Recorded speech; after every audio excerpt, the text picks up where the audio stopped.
নমস্কার বন্ধুরা, এই যে একটা ভাজা করব রুটির সাথে খাওয়ার জন্য, আলু ফুলকপি আর শিম দিয়ে।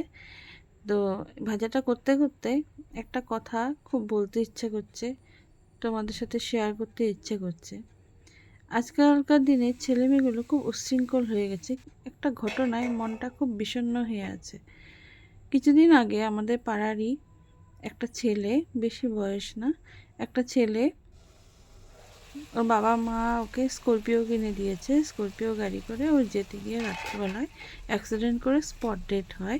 ও নাকি ড্রিঙ্ক করা অবস্থায় ছিল। তো তাই ভাবি যে মা বাবারা তিল তিল করে একটা ছেলে বা মেয়েকে কীভাবে বড় করে না, একটা আঁচ লাগতে দেয় না। আর এই ছেলে মেয়েগুলো বড় হয়ে এরকম উচ্ছৃঙ্খল হয়ে যায়। এটা ভাবলেই আমার খুব কষ্ট হয় যে কেন ওরা একটু মা বাবার কথা ভাবে না। আজকের মা বাবার একটাই সন্তান, ওরা এখন থাকবে কি নিয়ে? এগুলোই আমি চিন্তা করছি আর ভাবছি। তাই প্রতিটা ছেলে মেয়ে তার মা বাবার কথা ভেবে যদি একটু সাবধান হয়,